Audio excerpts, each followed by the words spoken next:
Pessoal, bom dia. Nós estamos aqui na tertúlia matinal 134 e o tema aqui é evidenciação descrenciológica em ectoplasmologia.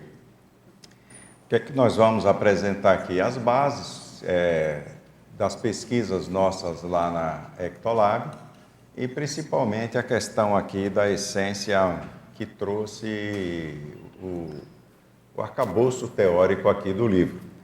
Até ontem uma pessoa perguntou sobre a questão de coleta de dados, né? Então hoje a gente vai estar aqui apresentando como é que foi feita essa coleta de dados. Claro que essa metodologia que a gente desenvolveu não é uma metodologia já definitiva e também ela vai se aprimorando aí aos poucos, como ela foi também sendo aprimorada desde o primeiro momento lá da nossa dinâmica em 2006. Então, nós começamos em 14 de julho de 2006 e nós conseguimos pelo menos um esboço de uma metodologia, mais ou menos depois de 40 semanas, 50 semanas de pesquisa. Se um ano tem 52 semanas, a gente tira, na época, né, quando a gente tinha aqui o acoplamentário, a gente tinha que suspender, né, até a dinâmica da paracirurgia, porque o auditório era utilizado. Então, nós passamos mais de um ano, aí toda sexta-feira, lendo tudo, para chegar no que a gente utiliza hoje. Então, nós vamos apresentar aqui como é que foi feito isso, como é que foi feita essa testagem, para saber até se essa nossa coleta de dados era confiável ou não. Nós vamos passar aqui os slides, mas todo slide que vai ser apresentado aqui são 12, dá certinho, 6 em cada página. Essas manchinhas aqui foi quando foi passado aqui para mim, tem um espaço aqui que a gente não pode estar colocando nada, porque entra a minha imagem ali, certo? E também entra alguma legenda aí embaixo. Depois o pessoal tratou bem, mas quando eu fui ver já tinha impresso aqui, eu digo, vai assim mesmo. Não, falha minha aqui. Então, primeira coisa, como a gente vai estar discutindo aqui a questão mais da evidenciação em descrenciologia, a gente quer explicar o porquê que a gente está tratando, né, do princípio da descrença, acrescentando a questão da evidência. Então, todo mundo aí conhece, né, o princípio da descrença. A base dele é não acreditar em nada e sim ter suas experiências. O que a gente questionava é que, avaliando as interpretações que as pessoas davam para a experiência pessoal, essas interpretações, elas variavam muito. Então, a gente estava observando que a experiência é a base, mas ela não permite uma conclusão um pouco mais aproximada da realidade.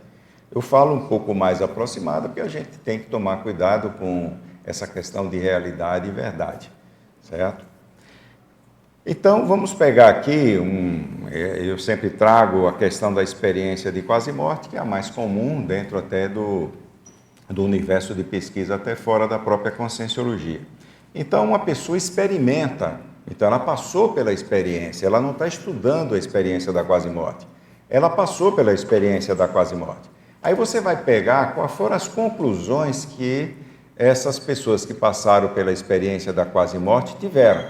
Então, aqui é a interpretação da experiência que ela passou. Então, um dos fatos que traz o impacto nas pessoas que passam pela EQM é o encontro com o ser de luz. Quem é esse ser de luz? Aí uns acham que é Deus, outros Jesus, o outro é Buda, o outro é um ente querido e o outro é um amparador, né? Se ele é da conscienciologia, ele encontrou ali um amparador.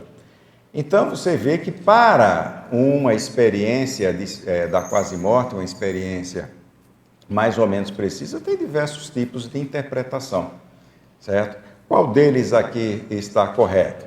Então, ia ter uma briga danada. Se fosse no nosso ambiente, é tudo amparador. Tá joia? Não é um assediador, um ser de luz, não pode ser um assediador e por aí vai. Então, como é que a gente depura mais essa questão da experiência? Então, a gente estava discutindo isso e o primeiro critério que nós tivemos, quando nós tivemos a ideia, a inspiração de fazer a dinâmica da paracirurgia, era uma dinâmica para a gente fazer assistência. Em primeiro lugar é a assistência, em segundo lugar é a parapercepção, desenvolvimento parapsíquico, e em terceiro plano é a pesquisa. Então, a pesquisa ela não pode atrapalhar a assistência. Até agora, lá em São Paulo, o pessoal estava muito empolgado com a questão da assistência e chegou empolgado com a questão da pesquisa e chegou para mim para vir modificar toda a metodologia da dinâmica para facilitar a pesquisa. Eu cheguei e disse, olha, mas o objetivo primordial é a assistência. Então, se a gente tem que sacrificar alguma coisa, a gente vai sacrificar a pesquisa, certo? Porque a gente não tinha um tempo hábil para debater os 12 acoplamentos e verificar mais coisas. Eu cheguei e disse, olha, não dá.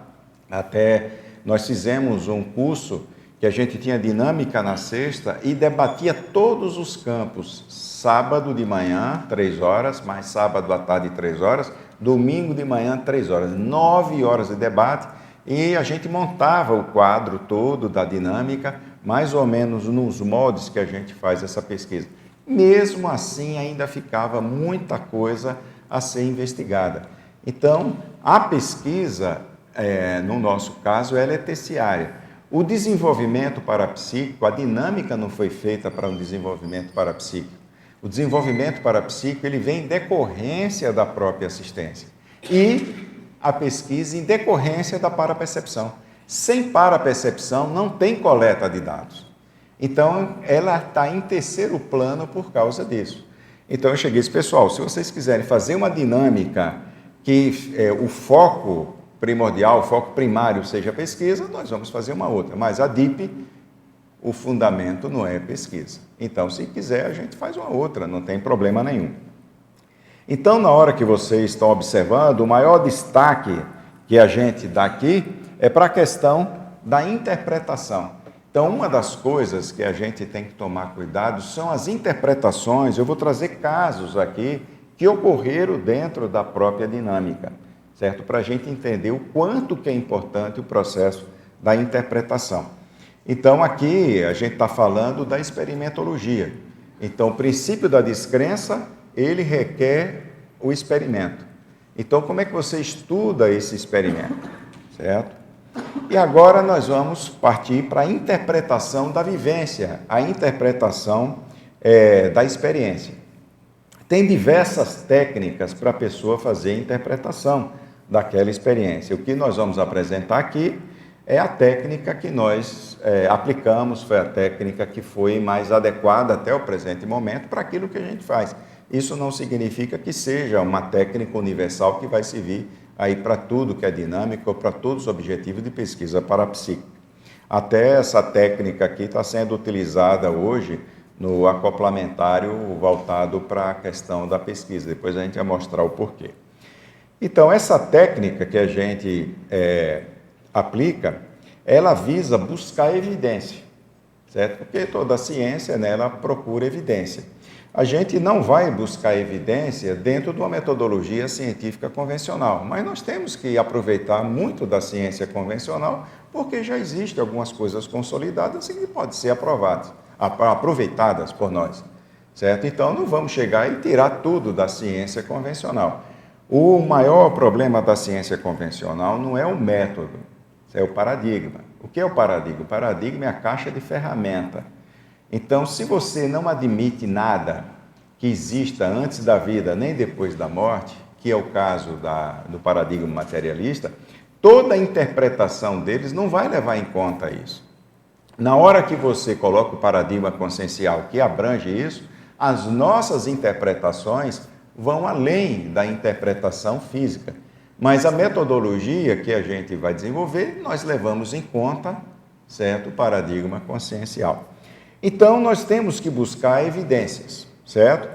Mas buscar evidências só para chancelar o que a gente quer, isso não é ciência.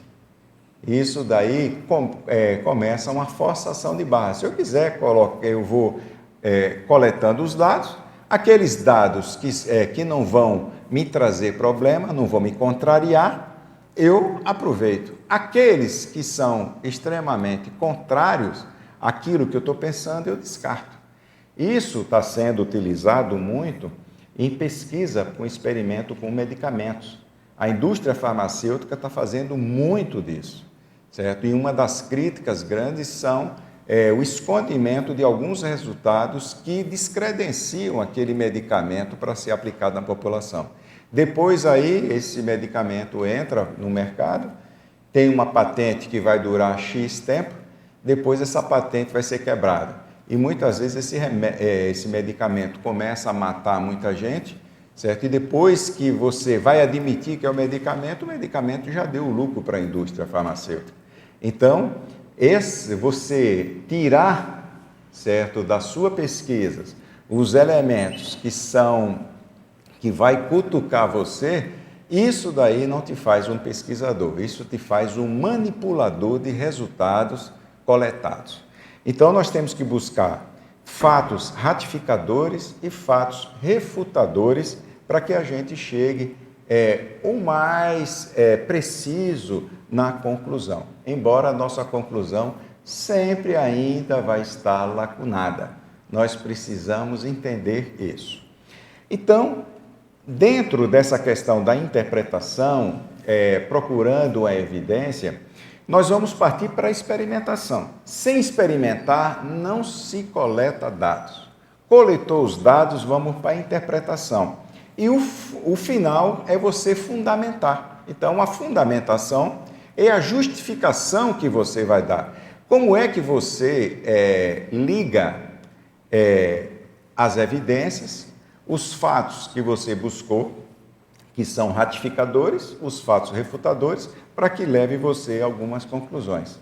Existem algumas conclusões que até nós tiramos aqui e depois a gente observa que existem algumas coisas que não batem ainda direito. Depois a gente chega e mostra aqui que existe algumas coisas que ainda ainda falta algum elemento, tá certo? Então, dentro disso, nós procuramos buscar evidências que estejam de acordo, mais ou menos alinhado àquilo que a gente está pensando como hipótese, que a gente parte de uma hipótese, e aquilo que contraria. E depois a gente vai fundamentar, vai escrever, vai concluir. Então, experimentar e interpretar. Então, tem aqui a epistemologia, né, que é a teoria aí do conhecimento, a definição, que também é totalmente criticada, até dentro do ambiente dos epistemólogos, sobre a definição de conhecimento é uma crença verdadeira justificada. Essa crença não é uma crença religiosa, essa crença é a hipótese, é você achar alguma coisa. Então, se você acha, você precisa de justificar. Então, essa justificação é que é o caminho para você fundamentar a sua hipótese. Então, aqui nós temos o autor, né, que ele fala aqui, que é o Robert Nozick. Ele diz que a justificação deve ser tal que em situações onde a justificação for falsa, o conhecimento também será falso. Então, o que a gente precisa aqui é trabalhar com a justificação daquilo que a gente conclui. Uma das técnicas de desassédio é através desse aspecto mental somático.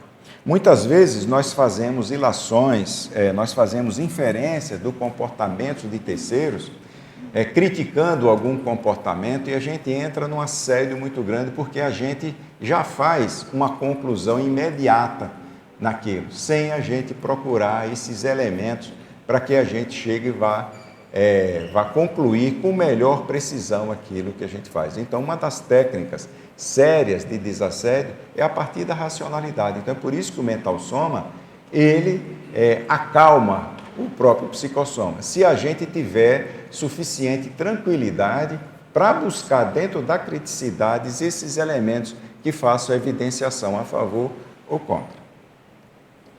Então, nós partimos aqui. Princípio da descrença. Nós temos a experimentação, que vai ser a coleta de dados, que me perguntaram antes sobre a coleta de dados, certo? E a fundamentação, que é a interpretação desses dados coletados, tá bem?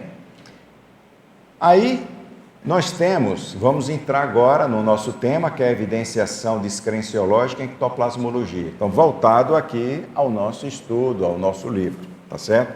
Então, aonde é que nós coletamos esse dado? Na DIP, na dinâmica interassistencial da paracirurgia. Então, aquela assistência ocorre naturalmente. Então, a gente forma o campo, igual aí o acoplamentário, você forma o campo, mas não é você que vai selecionar quem é que vai as consciex e as consins projetadas ou a distâncias que vão ser assistidas. Então, ali é uma coisa natural. Então, é por isso que a gente diz, isso aqui é uma pesquisa de campo, ocorre naturalmente, não é uma pesquisa de laboratório, onde você vai controlar a variável. Então, a coisa ocorre naturalmente. E nós também não poderíamos forçar a pessoa a responder uma coisa já direcionada, ou seja, colocar lá uma planilha com mais ou menos 10 a 20 itens para a pessoa colocar o que sentiu. Então, nós tivemos uma ideia de deixar uma planilha em branco. É uma que a gente chama de planilha não indutiva. Então, a pessoa vai responder em branco aquilo que ela perceber, sem falar para ninguém. Então, antes do debate. Então, muitas vezes a gente está no debate e parece que todo mundo percebeu a mesma coisa. Aí a gente fazendo o experimento de todo mundo anotar para depois a gente observar o que é que foi falado, essas confluências, essas coincidências não são tão grandes assim, certo? Então, dentro da técnica que a gente fez, tinha um acoplamento, todo mundo preenche ali o que ela sentiu. A gente não vai dizer isso, olha, o que é que sentiu? Você vai descrever o que você quiser. E até a gente diz o seguinte, não pensa, a criticidade não entra agora. O que entra é a técnica da descrição. Você vai descrever o que se passou na tua cabeça, o que você percebeu. Não se policie em nada. Até a gente brinca que a nossa dinâmica é patrocinada pela Helmas, a verdadeira maionese, que é para ninguém se sentir ali, constrangido em colocar algumas coisas que ela acha que é viagem, certo, dela. A viagem vai ser analisada depois, na interpretação, não é no momento. Então, tem muita gente que se policia e ela já corta o processo da aquisição da informação multidimensional no momento em que ela está captando. Então, você tem que dar para ela liberdade. Você não vai fazer crítica, olha, ninguém vai analisar você, ninguém vai te criticar. O que a gente quer é a descrição daquilo que você percebeu. Então, você vai partir para a técnica descritiva. Descreve o que você percebeu, seja energético, seja uma clarividência, seja uma clareaudiência, uma ideia. Então, a pessoa expõe ali. Para quem vai analisar, é problema deles, certo? Porque na hora que a gente pega dados extremamente elásticos, de tanta coisa, a gente tem que catalogar esses dados e ver aqueles dados confluentes. Então, na hora que eu coleto o dado e a pessoa está descrevendo o que ela percebeu, aquilo dali tem um grau de subjetividade muito grande. E é o que a ciência convencional detesta. Então, isso a gente teria que vencer, certo? Então, dentro da metodologia da ciência convencional, subjetividade não entra. Tem que entrar aspectos objetivos. Mas como é que eu vou chegar a pegar dados que foram descritos pelas pessoas e vou saber, certo? E transformar isso em objetividade. Então, esse foi um dos maiores desafios que nós tivemos, que era do nada. Amparador deu a dica para a gente formar a dinâmica, e a partir da dinâmica formar a pesquisa. Mas não falou para a gente qual que era a metodologia, nem nada disso. Ou se tentou falar, certo? Nosso nível de parapsiquismo é murcho e a gente gosta de trabalho, então a gente não gosta de facilidade. Então talvez seja por isso. Então nós teríamos que pegar essa parapercepção e pegar a subjetividade, através da subjetividade, a gente transformar em aspectos objetivos. Então, o primeiro verbete defendido aqui, quando o professor Valdo liberou para os verbetes, foi o verbete subjetividade objetiva parapsíquica. Ali já era mais ou menos os esboços que a gente estava tendo, certo? De como transformar essa subjetividade em objetividade dentro dos aspectos parapsíquicos. Então, aos poucos, quando a gente também foi desenvolvendo o estudo na dinâmica, nós fomos fazendo verbetes para a gente aprofundar, porque era obrigado a estudar para escrever sobre aquilo, isso forçava a gente a aprofundar mais naquilo que a gente estava analisando.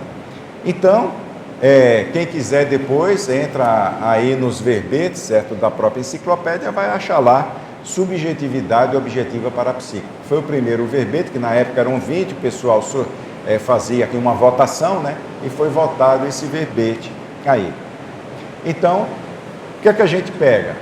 Os dados que as pessoas descreveram e vamos dar uma peneirada nesses dados para buscar a essência daquilo que é investigado. Então, como é que a gente faz isso? Como essa técnica da objetivação? Opa, eu estou passando aqui, né? E não estou passando lá, né, gente? Deixa eu ver aqui. É esse aí. Estou passando aqui como se estivesse passando lá. Então, a objetivação. Então, primeiro vem a experimentação, tem a assistência, as pessoas chegam ali, observam a assistência, elas experimentaram e elas vão descrever. Então, coleta de dados, na DIP, Dinâmica Interassistencial da Paracirurgia, tracinho relatos. Esses relatos são os relatórios que cada um dos pesquisadores preencheu. O que é que a gente foi fazer? Antes da gente estar tirando qualquer conclusão sobre isso, vamos testar o grau de confiabilidade desses relatos. Então, nós pegamos a pilha de relatos, a cada sexta-feira dava mais ou menos entre 360 relatos a mais ou menos uns 420, pegava a pilha de relatos e a gente primeiro separava, né? Aqueles que estavam em branco, olha, também não vamos, já vamos fazer aqui uma peneira. Então, aqueles relatos que não tem nada preenchido, isso para a gente não serve. Então, esse não dá para analisar nada, tá certo? Então, a gente separava. E depois a gente pegava uma caneta, pegava os relatos escritos e separava entre aqueles que eram objetivos. O que é os objetivos? Aqueles que podiam ser confrontados. Eu podia ir atrás. E o subjetivo era aquele que dizia respeito à própria percepção, que não dava para ir atrás. A pessoa, eu senti frio. Como é que eu ia atrás? Outras pessoas também sentiram frio. Pode até ser. Tá certo? Depois a gente vai ver como é que a gente pegou. Então, nós separamos brancos, certo? Subjetivos dos objetivos. Tá joia? Então, aqui, os subjetivos é aqueles que não podiam ser confrontados diretamente. Os objetivos eram aqueles que eram confrontados. E pegamos os relatos subjetivos, está aqui, os subjetivos, e nós fizemos o quê? A confrontação. Ou seja, mesmo que eu tenha uma percepção subjetiva, essa percepção subjetiva bateu com outro, de outra pessoa, bateu com outro. Então, são os relatos coincidentes, embora subjetivos. Então, a gente comparava as coincidências tanto dos objetivos quanto dos subjetivos. Então, a gente tinha uma intersubjetividade. Então, nós começamos a aproveitar os dados subjetivos, transformando esses dados subjetivos em dados que pudessem ser pesquisados, tá certo? Agora vamos lá. Quando a gente fez isso, nós desenvolvemos uma ferramenta que era o parapercepciograma. Então, se uma pessoa quisesse testar o parapsiquismo dela, a gente pegava e submetia todos os relatos dela, certo? E fazia essa peneira. Os relatos subjetivos, os relatos objetivos, e os brancos, subjetivos e objetivos. E também analisava os relatos coincidentes. Então, a gente fazia uma panorama total, pegava todos os relatos e tirava uma média do grupo, e depois a gente pegava e comparava cada uma pessoa em relação ao grupo, para ver se a pessoa, se ela queria saber como é que estava o nível de parapsiquismo dela. Eu digo, não vai comparar com o do serenão, nós vamos comparar com a média do grupo que está aqui, certo? Então a média do grupo está, vamos supor, em 50%, se você está em 40%, você sabe que você está 10% abaixo da média. Se você está com 60%, você está 10% acima daquela média daquele dia. Se a pessoa quer acompanhar o desenvolvimento parapsíquico dela, ela vai fazendo esse parapercepciograma periodicamente, ou seja, a cada 3 meses, a cada 6 meses. Essa técnica que foi passada aqui para o acoplamentário. Então, o acoplamentário, são 6 acoplamentários, a pessoa faz o parapercepciograma no primeiro, participa dos 6, faz no último, e ela faz uma comparação, certo, da evolução da percepção parapsíquica dela.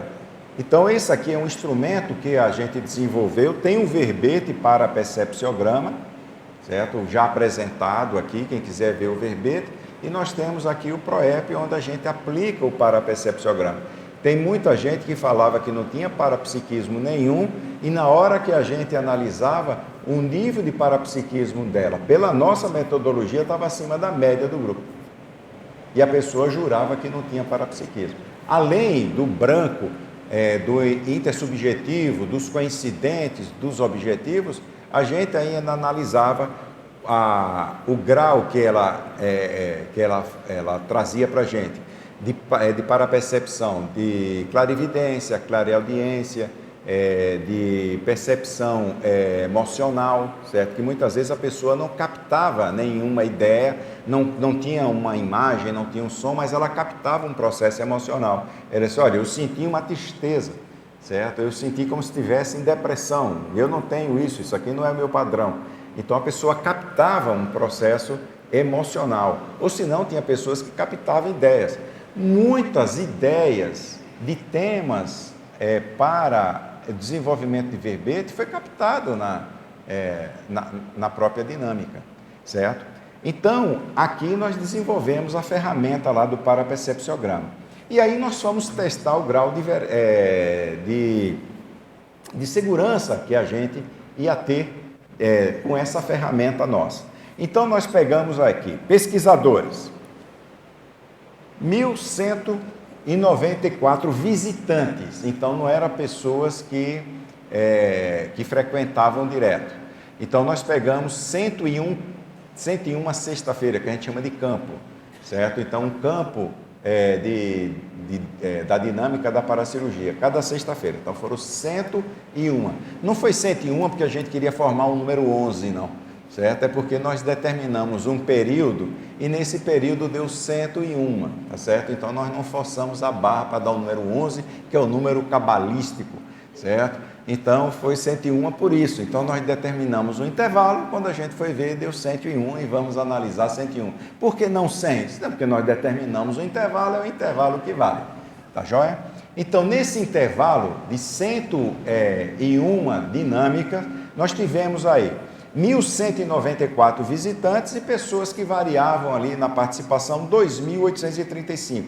Então foram 4.029 pessoas que participaram, mesmo repetindo, tá certo? Então não são 4.000, desses fixos, não são 2.800 diferentes, tá certo? E dos visitantes podiam repetir, mas eram com pessoas que visitavam periodicamente a gente. Então foram 4.029 aí, né, pesquisadores mesmo sendo repetidos.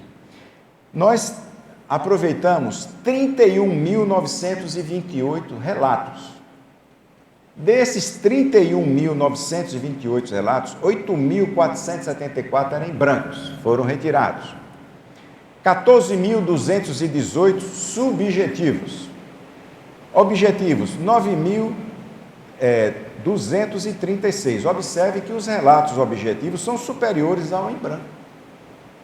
Então, as pessoas têm parapercepções até objetivas superiores a não perceber. E gente aí, grande parte, jurando que não tem parapsiquismo. Aí nós depuramos aqui os subjetivos e vimos aqui aqueles coincidentes. Desses subjetivos, dos 14 mil, 2.625 eram coincidentes. Então, eles se tornaram objetivos para ser pesquisados. Somando os objetivos com os subjetivos, dá 11.861. Então, aqui nós temos 37,14% dos relatos que dá para ser aproveitados. Então, nós vimos que nós tínhamos ali relatos suficientes para a gente chegar e estar fazendo ali uma investigação. E desses 11.861, 1.074 bateram. Nós fomos investigar, certo? Então, desses bateram. Deixa eu só concluir aqui um pouquinho, aí eu passo aqui para você. Tá joia? Então, agora, desses correlatos, aquilo que de fato batia, não tinha como a gente espremer ao máximo. Então, a gente foi ver o quanto que a gente avaliava para espremer, para chegar aos correlatos, dava mais ou menos 20%. Então, esses correlatos é 1/5 daquilo que a gente poderia estar aproveitando mais, aquilo que bateu mesmo em termos de pesquisa. Então, o que é que batia para ser correlato? Então, uma pessoa chegou e disse, olha, no acoplamento eu observei uma concierge, uma mulher de mais ou menos 60 anos, ela estava sem cabelo, estava careca e ela tinha morrido por câncer de mama. E a preocupação dela não estava com câncer, estava justamente com a perda do cabelo. A pessoa disse, olha, minha mãe morreu com 60 anos e o maior trauma dela não foi o câncer, foi justamente a questão do cabelo e pediu, o último pedido dela fosse para ser enterrada com peruca. Ela não queria ser enterrada sem peruca. Isso é subjetividade? Certo? Então, isso é uma coisa que é observada, pelo menos por uma pessoa, mas que aquilo dali é correlato. Certo?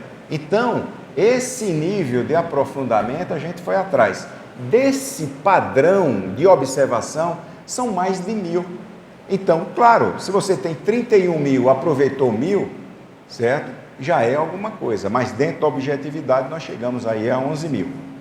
Só para passar aqui, e dessas percepções que tiveram, de relatos sobre ectoplasmia, nós temos aqui o número, são 8.058 relatos de sintomas envolvendo ectoplasmia. Então, a partir de agora, nós vamos focar nisso, que foi nesses relatos sobre ectoplasmia, nesses achados, que a gente foi fazer as nossas hipóteses e escrever sobre a ectoplasmia. Então, nós temos aqui um pouquinho ainda adiante, mas tem um colega aqui que quer colocar aqui alguma coisa. Esses relatos, esses dados, em qual período você pega esse... Eu não estou escutando direito. Em qual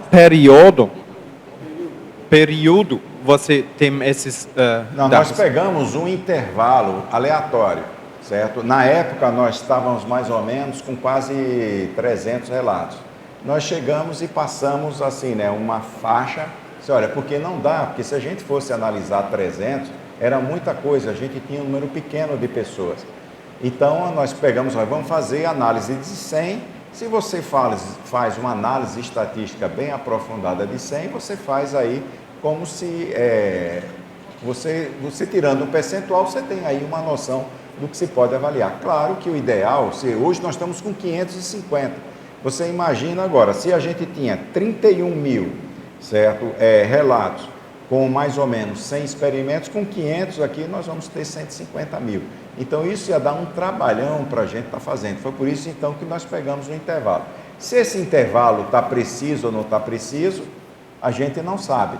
Mas pelo menos a gente não forçou o intervalo dentro daquilo que a gente queria. Pegamos mais ou menos, a partir do momento que a gente começou a esmiuçar os relatórios, e a partir daqui nós vamos adiante, certo? Até terminar isso aqui. Aí deu mais ou menos 101, certo? Então, tem esse intervalo, ele não foi um intervalo assim escolhido, tá certo? Foi um intervalo que nós colocamos ali para analisar 100 campos e deu 101. Tá, ele queria saber mais ou menos o ano, não sei porquê, assim... O ano aí eu não sei. Você não lembra? Quando a gente for escrever o próximo livro, vai estar detalhado. Tá. De tal data a tal data. Ok, Certo? obrigada. Porque na hora que a gente vai escrever um artigo, a gente tem que colocar dentro da metodologia, né, como foi o critério, né, de seleção dos campos e o intervalo de avaliação desses campos. Então, de tal data a tal data, certo? Do campo tal ao campo tal, a gente não sabe nem o número, está lá, né? Está lá guardadinho. A gente sabe a partir de que campo foi, e todas as pastas estão lá, todas organizadas. Então, se eu tenho aqui qual foi o número do campo, eu tenho a data. Então, eu vou colocar lá, de tal data a tal data. Tá joia? Mas agora eu nem lembro nem qual foi o ano desse intervalo. Até aí, pessoal, tá tudo bem? Podemos ir adiante? Então, na hora que a gente foi estudar sobre, pegando esses 8.000 relatos que tinham referências, ou poderiam ter referências com a ectoplasmia, então nós fomos estudar a questão aí do ectoplasma. Então, aí é onde vem a ectoplasmologia, certo? Dentro da ectoplasmologia, nós temos 3 verbetes escritos aqui pela Ectolab: o ectoplasma, os efeitos da ectoplasmia e a síndrome ectoplásmica, certo? Então, a mesma coisa, experimentação, coleta de dados, 8.058 relatos. Desses 8.058 relatos, foi que nós tiramos aqueles 50 sintomas de ectoplasmia. Tinha mais, mas nós pegamos aqueles que mais se repetiam. Eu não sei se na época eram até 10 vezes que foram mencionados nesse período.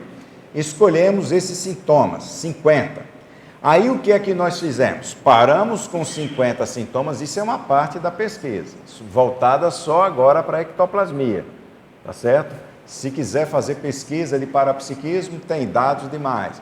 Se quiser fazer avaliação de coincidências, de datas comemorativas em relação à parapercepção, tem todos os dados lá.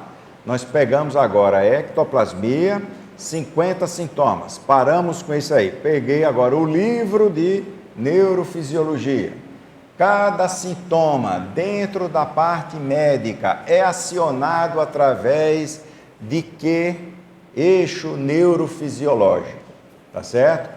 Aí foi que nós chegamos a mais ou menos, acho que foi a Ivelise que sempre sabe esse número. Quantos por cento, Ivelise? Que eu coloquei? Quantos por cento dos sintomas? 73,5%. Eu coloquei aqui 75%. É 73,5% dos sintomas da ectoplasmia tem relação com a estimulação do sistema nervoso autônomo e com o ramo parasimpático. Certo? Então, foi a partir daí que nós colocamos a hipótese de que a descarga de ectoplasmia, ela simplesmente, ela mexe no sistema nervoso autônomo, levando uma desautonomia, uma desregulagem do sistema nervoso autônomo a partir de uma hiperestimulação do parasimpático. Tá certo? Então, não é simplesmente o que nós achamos, nós vamos atrás e está lá no próprio capítulo escrito pela Ivelise, todos os sintomas e mostrando qual que é simpático, qual que é antipático. Tá joia?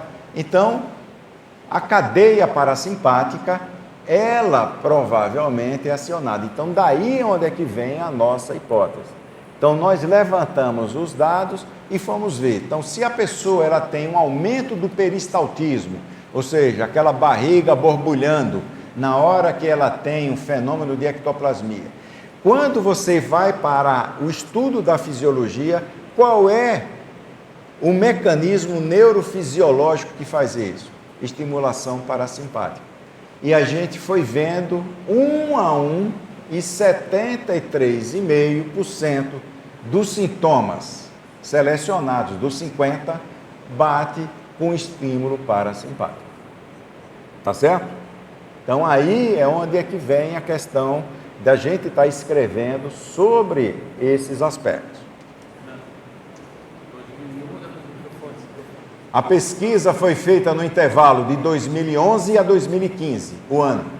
Tá joia? Depois a gente vai precisar quais foram os campos. Tá bem? Bom, pessoal, a partir do momento em que eu identifico, certo? Que é uma estimulação do parasimpático. Esse nome disautonomia é um nome usado em medicina, certo? Porque é sistema nervoso autônomo. Desautonomia é um desequilíbrio do sistema nervoso autônomo. Ele, como é uma balança simpático e parasimpático, que um faz, o outro faz o contrário, que é para manter essa balança, quando você tem uma estimulação simpática no estresse, a pessoa entra no estresse, tem uma desautonomia por estimulação simpática. Então, o simpático sobe e o parasimpático desce. E a pessoa tem os sintomas da estimulação simpática. Taquicardia, suor frio, sensação de secura na boca, certo? Aumento da pressão arterial. Então, aí vem o sistema parasimpático para compensar. Então, o que um faz, o outro faz o contrário. Um fecha o brônquio, o outro dilata a brônquio. Um aumenta a pressão, o outro baixa a pressão. Um aumenta a frequência cardíaca, o outro baixa a frequência cardíaca. O que nós observamos aqui? Que a descarga parasimpática que faz essa desautonomia, mas não pelo estresse, e sim pelo lado como se fosse do relaxamento. Ah, então é ótimo. Não. A gente sabe perfeitamente que ele também fecha os brônquios. Então, se fosse ótimo, uma pessoa com bronquite, numa descarga de ectoplasmia, poderia muito bem piorar uma crise que a pessoa tem. O ideal é equilíbrio. Só que esse desequilíbrio ele é momentâneo, tá certo? Quando a gente foi pegar agora a partir do momento que a gente viu que era a partir do sistema nervoso autônomo, poxa vida, agora vamos ver quais são os aparelhos que podem quantificar o sistema nervoso autônomo. Porque a partir desses aparelhos nós podemos estudar o ectoplasta. Ou seja, eu faço o exame antes, certo? Se der para fazer durante, ou se não, faço depois e faço o quê? Uma comparação. Como é que estava o sistema nervoso autônomo antes, o sistema nervoso autônomo depois? Então, nós temos diversos recursos que podem ser utilizados. Então, na hora que a gente fala da instrumentação para se fazer pesquisa em ectoplasmia, você pode ter diversas. Como eu sou da área médica, para mim ficou bem mais fácil, certo? Eu ir por esse viés, mas você pode ir por outro viés. O que é difícil, que a gente sabe, é aquela esterilização de fumaça, você captar essas fumaças aí para estar fazendo uma análise química daquilo. Mas eu também tenho uma ideia. Então, se aquela fumaça, como é que aquela fumaça era captada?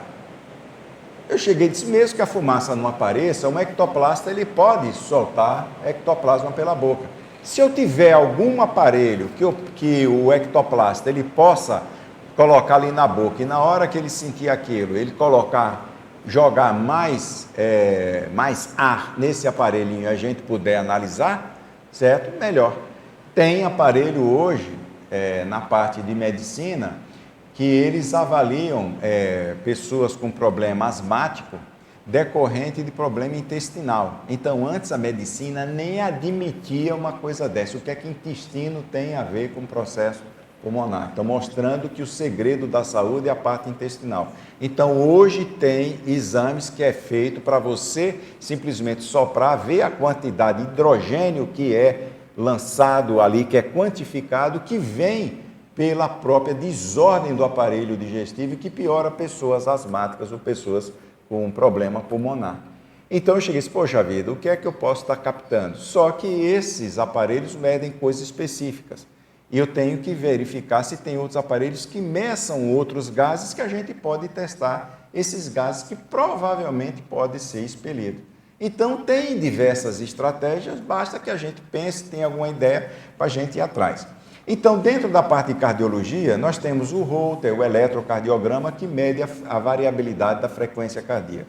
Hoje, pessoas que sofrem infarto, eles fazem essa análise da variabilidade da frequência cardíaca. Por quê? As pessoas que têm uma hiperestimulação simpática grande pós-infarto do miocárdio, eles mostram que o índice de mortalidade em curto prazo é muito maior do que aqueles que não têm. É por isso que a gente dá um beta-bloqueador, que é para aumentar o parasimpático e baixar o simpático. Então, nós podemos usar esses recursos. Eu tenho até o aparelho. O que é chato é que isso daqui é uma subespecialidade de uma especialidade dentro da cardiologia, que é eletrofisiologia. E eu estou procurando aqui quais são os intervalos de normalidade e estou indo atrás dos colegas, certo? Para me passar esses padrões de normalidade para a gente estar aplicando. Então, por isso que nós não aplicamos. A neurometria foi um aparelho que nós adquirimos, nós temos aí, nós fazemos. O Juliano trabalhou muito com avaliação neurofuncional pelo neurofeedback. Termografia você tira como se fosse uma foto térmica, certo? É muito utilizada já hoje dentro de pesquisa, até com acupuntura. Apareceu até no Jornal Nacional, o William Bonner falando aí de uma inovação da medicina, quando eles foram ver como é que estava fazendo a pesquisa, era com termografia, e a gente está para adquirir um aparelho, mas o aparelho que é ideal para ter uma imagem perfeita, certo? O mínimo de imagem perfeita, ele custa 40 mil. O que é mais preciso, que os médicos estão usando, pelo menos os especialistas nisso, custa 230 mil. Então, para a gente, além de você comprar, você ainda tem que passar 2 anos para você ser um perito em fazer aquele tipo de análise, certo? Mas a termografia a gente faz até dentro da imersão em ectoplasmia, que é um curso que a gente sempre dá em março, a gente utiliza. O VegaTest é um aparelho desenvolvido na Alemanha e ele é baseado na medicina chinesa. Então foi um alemão que disse, poxa vida, se esse aqui estimula a parte elétrica do corpo através de pontos de acupuntura, tudo que é mexido no corpo pode ser quantificado. E o alemão foi estudar tudo que é acupuntura e desenvolveu esses aparelhos. Então hoje a Alemanha está desenvolvendo tratamento à base frequencial a partir dos estudos da acupuntura e da medicina tradicional chinesa. E tem trabalhos agora dentro da faculdade utilizando o VegaTest aqui no Brasil. Então já peguei um trabalho que pelo menos já serve até como referência para a gente. Bioeletrografia, que é aquela antiga fotografia aqui, também compramos aqui o aparelho. Esse aparelho aqui não é tão caro, nós adquirimos, ele hoje um novo custa em torno aí de mais ou menos uns 9, 10 mil reais, e também você tem que fazer curso para poder fazer interpretação e nós estamos utilizando. E tem um aparelho que quem comprou agora foi o Ismael, certo? Esse é muito caro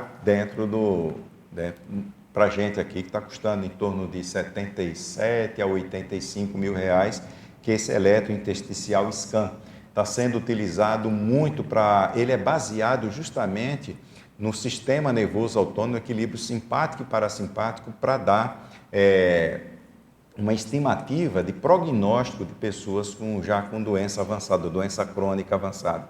Então, todos esses exames podem muito bem ser utilizados para poder ser investigados. Então, por que nós chegamos nesses aparelhos para investigar sistema nervoso autônomo? Porque os indicadores mostravam que o que estava sendo alterado era o sistema nervoso autônomo. Então, vamos atrás daquilo que pode estar quantificando. Então, ele não quantifica, certo? O Eduardo já deixou isso bem claro, tanto aqui no sábado quanto ontem, não quantifica a questão do ectoplasma, da ectoplasmia, e sim o efeito que essa ectoplasmia tem sobre o sistema nervoso autônomo. Bom, a partir daí, nós começamos Opa, vou mudar aqui, né? Sempre tem que me lembrar disso, tá joia? Professor, eu vou passar aí, deixa eu só concluir esse, aí eu passo aí para ti. Então, a partir disso, nós começamos também a observar nos relatos e no nosso atendimento, nós abrimos aqui um atendimento para os ectoplastas e a gente começou a observar que muita gente que vinha que era ectoplasta, primeiro que a gente observava, colocava a pessoa na dinâmica, a pessoa preenchia o tal dos questionários, a gente via pelo parapercepciograma, a tendência mesmo dele ser ectoplasta ou não, a gente observava isso tanto no sintoma dele, quanto sintomas de pessoas na hora que ele fazia o acoplamento, pegava essa pessoa e dava uma estudada dentro do equilíbrio biológico dele. Para você ter uma ideia, 1/3 dessas pessoas apresentavam distúrbio de sono, certo? Nós tivemos pessoas que tinham síndrome vasovagal, que é síndrome que cai a pressão, certo? Por hiperestimulação do sistema nervoso parasimpático. Isso naturalmente, o sistema nervoso parasimpático dela já é bem acionado. Então ela tem uma descarga de ectoplasmia, a pessoa desmaia, certo? Então nós tivemos esses casos. Aí nós fomos atrás pessoas com dores generalizadas no corpo, certo? Pessoas com pânico. Então, nós começamos a atender, fizemos um atendimento gratuito no começo, atendemos mais ou menos em torno de 80 pessoas e fomos fazendo o levantamento para ver o estudo dessas pessoas com efeito de ectoplasmia dentro do próprio sistema de saúde dela. Aí foi que nós fomos estudar o que era síndrome ectoplasma. Então, a diferença básica, os efeitos da ectoplasmia, os sintomas da ectoplasmia, eles são fugazes, são durante ali a dinâmica. Terminou ali a dinâmica, no máximo acaba, certo? Quando ele se torna mais duradouro, ou piora um distúrbio físico já instalado, ou estimula um distúrbio psíquico, aí a pessoa está no que a gente classifica de síndrome ectoplasma.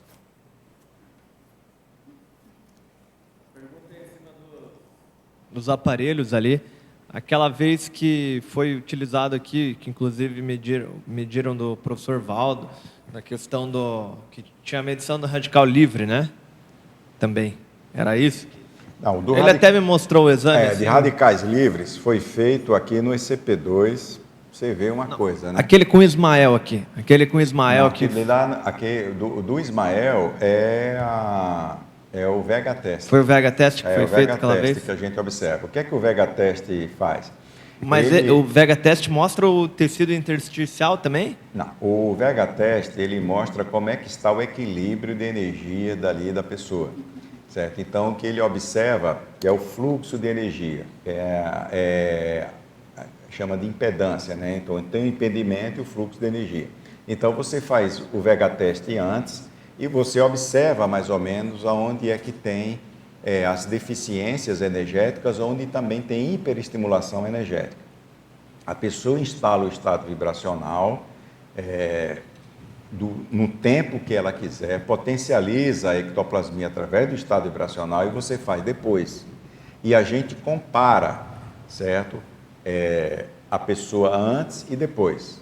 Aí o que é que nós fizemos? Pegamos ali, mais ou menos, foram acho que 50 pessoas instalando o estado vibracional, comparado com 50 que não instalavam o estado vibracional, para a gente observar como que o estado vibracional alterava um padrão básico dela antes, certo? Então, existe uma relevância aí estatística, a nossa até não deu o que a ciência convencional exige em termos de estatística, que é aquele P menor, né, que é 0,05, ou seja, 5%, o nosso deu 5,4 ou 5,6, um negócio desse, ou seja, já está um pouquinho acima, mas está ali mais ou menos preciso. E isso vai ser apresentado. O que nós fizemos também com o professor Valdo foi a esterilização em raiz de cebola. Foi feita microscopia eletrônica, foi levado para uma faculdade, foi coletado, quem veio aqui foi uma geneticista, ele fez a esterilização, depois outras pessoas também fizeram, certo? Aí foi analisado o caso dele para uma apresentação de um estudo de caso e mostrou que o citoplasma de lá da raiz de cebola, das células da raiz de cebola, certo? Ele, com a energização, ele ficava quase que 10 vezes o tamanho do outro que não recebia essa energização, mas a raiz encurtava, certo? A gente não sabe de onde é que vem. Então, isso aí é um achado, mostrando que existe um efeito da energia, que a gente chama de ectoplasma, no citoplasma vegetal, certo? Então, isso aí foi feito. Mas teve mais um que foi feito também? Não, com ele, não teve? Sim, nós fizemos. Com o Ismael. Com o Ismael. Acho que mostrava até por figura, não tem um que mostra por figura. Isso. Foi Não, nessa não, mesma. esse negócio, É esse aí. o da gota de sangue é o seguinte, isso a gente precisa, eu vou fazer até um curso agora só sobre isso para poder fazer uma análise mais precisa. Quando você analisa a gota de sangue ali, aquela gota de sangue pode dar uma pista, certo, de como está a sua saúde. Aí o pessoal diz, olha, aqui mostra que os radicais livres estão assim. Não, não se mostra radical livre. Radical livre você não vê, que dali é questão de elétron, certo? Você não enxerga aquilo. O que você enxerga é o seguinte, os radicais livres provocam estresse oxidativo no corpo. Esse estresse oxidativo, ele altera, certo, essa matriz extracelular. E você analisa dessa forma. Então, a gente faz o quê? Coleta uma gota de sangue, analisa, a pessoa instala o estado vibracional e a gente analisa depois. Nós partimos do pressuposto que a formação intersticial ia aumentar depois da energização. Por foto, você tem a impressão de que aquilo dali aumenta. Só que a gente tem que levar aquilo para uma quantificação. Então, existe um software que analisa justamente por cores, que aquilo fica escuro, por diferença de cores, você quantifica aquilo. Só que o software que estava sendo usado não é um software específico para a parte de citologia. É um software que é utilizado para mensurar o que é que você faz? Área, certo? Então, é um agrônomo, né, que presta serviço e ele utilizou esse tipo de software, que pode muito bem servir, mas ele não é preciso. Teve uma pessoa que chegou e disse, olha, existe um software para isso. Só que a gente também não sabe analisar o software. Quer dizer, não sabe aplicar aquele software. Então, precisava de um técnico que pudesse aplicar o software. Não é só ter o software. Você precisa de entender de uma coisa, você captar aquilo e ainda ter análise técnica daquilo. A gente estava até querendo procurar quem é que pudesse fazer isso para a gente estudar quanto que seria para poder ser feito fora. Então, nós não apresentamos em detalhes isso porque não é uma coisa mensurável que a gente precisa. Como você consegue transformar isso em número é uma coisa. Se for visual, a gente até apresentou para uma pessoa. Você acha que aumentou ou que diminuiu? A pessoa só, eu acho que tem um zoom. Então, não ficava adequado, certo? Então, se a gente apresenta uma coisa dessa, a gente já cai em descrédito. Isso já queima o filme logo de cara, certo? Então, se a gente tiver que deixar queimar o filme naturalmente com o tempo, é uma coisa, né? E não tirando o filme da máquina logo de cara, que a gente não vai ver. Então, para isso, como a gente está querendo entrar em ambiente universitário, nós temos que ter um cuidado muito superior do que eles aplicam lá, porque o nível de crítica e de rejeição é muito grande. Para você ter uma ideia, o Gustavo Chiesa, ele veio fazer a tese de doutorado dele aqui. Ele disse que os nossos critérios aqui para as coisas que a gente faz são muito mais exigidos do que dentro da faculdade. O Juliano também trouxe isso, dentro dos estudos do laboratório. Por que isso? Claro, a gente precisa de ser cri-cri, porque você já recebe crítica. Qualquer erro que você tiver ali, você já queima a sua entrada. Se você faz a coisa certinha, o pessoal já não tem esses créditos todos, mas pelo menos em algumas pessoas você precisa de entrar com um nível de credibilidade razoável. Agora, sobre radicais livres, mesmo sendo mensurado, quem faz isso é a medicina ortomolecular. Então, o professor Hélio Póvoa, certo? Ele fez um estudo em campo de ECP2, mas foi um só, certo? E depois também a gente não viu o resultado total, ele só falou que houve uma melhora depois do campo do ECP2, certo? Para os alunos onde foram coletados saliva, certo? Foi feito exame antes do campo e depois do campo, no sábado e no domingo. Isso foi feito em 2005, está até aqui, olha, no manual, no novo manual do ECP2 do IPC. Certo? E eu estava até no quarto, o professor Valdo me colocou no quarto lá com o professor Hélio Póvoa, e eu acompanhei as pesquisas lá com ele, mesmo naquela época não entendendo nada de ortomolecular. Eu estou estudando ortomolecular de 6 anos para cá, me aprofundando para poder entender essas coisas. Tá joia? Nesse teste aí de exame de sangue não foi nenhum desses aparelhos aqui, então? Não. Esse daí é microscopia de campo claro, o nome desse. Existe microscopia de campo escuro existe microscopia de campo claro. São duas técnicas de estudar microscopia na hora que você tira a gota de sangue, certo? Esse é microscopia de campo claro. Esse daí vai ter, eu ia fazer o curso o ano passado, mas coincidiu com outra atividade. Então, vou fazer em agosto desse ano, porque você precisa ter a certificação, certo, da análise disso, para a gente poder saber direitinho qual é o desses critérios. Agora, para você ver que as pessoas que fizeram durante o imersão em ectoplasmia, a gente fazia. E nós separamos as pessoas que os exames deram bastante alterados. E até uma dessas pessoas era atleta, certo? Alimentação perfeita e achou que não tinha nada. 6 meses depois descobriu que estava com câncer e pediu para a gente o exame, até que tinha feito aqui, porque já tinha dado alteração lá atrás. Para você ver como é que existe coisas aí que até alguns ramos da medicina não dá importância essa análise de sangue assim não é utilizado em tudo que é área. A ortomolecular é que utiliza, e a ortomolecular é muito criticada. Desde quem quebrou a cara mesmo aqui foi o Hélio Pova e a turma dele há mais de 30 anos atrás para implementar isso no Brasil. Ele foi estudar no exterior com Linus Pauling, que é o papa, né, da ortomolecular, e trouxe isso para o Brasil. Esse cara sofreu o diabo dentro da área médica, foi totalmente descreditado, foi perseguido e tudo. Vamos mais adiante aí? Deixa eu passar aqui o próximo. Então, pessoal, dentro daqui, o que a gente tem como hipótese, certo? Que precisamos estudar, é isso daí, vai entrar agora no que você está perguntando. Dentro do estudo da ectoplasmia, nós estamos focando agora na síndrome ectoplásmica para quê? Para ajudar os ectoplastas. Porque a maioria de nós aqui, né, faz curso intermissivo e a gente vai fazer TENEPS.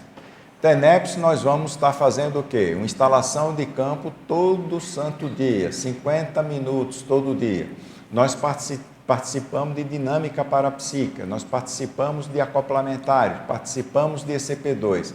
O que é que nós estamos nos submetendo ali para poder fazer assistência? Estresse, certo? Então, nós passamos por um estresse energossomático. Até o professor Valdo, quando dava ECP2, quem teve essa oportunidade de fazer ECP2 com o professor Valdo, ele tinha um negócio que ele lia antes, ele falava num linchamento, certo?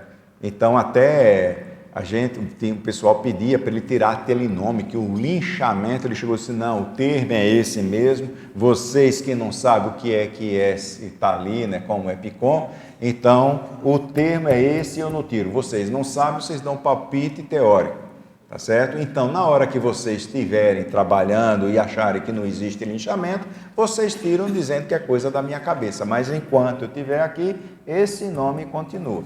Então, o termo que ele usava era um linchamento. Esse linchamento é um estresse energético e até holossomático, um reflexo holossomático, quando a pessoa instala campo e sustenta campo de energia. O tenepsista, o que é que ele faz? Ele faz justamente isso, ele instala um campo de energia e sustenta um campo de energia, certo? Então, o que nós passamos é por um estresse energético muito grande. Na hora que você tem um estresse energético, o que é que o sistema energético nosso liga? Psicossoma e o soma. Então, nós vamos ter reflexo emocional, certo? Lá no psicossomas e vamos ter reflexo no soma. Eu recebi uma paciente no meu consultório que ela veio pelo convênio. E ela veio porque ela teve uma síndrome de pânico.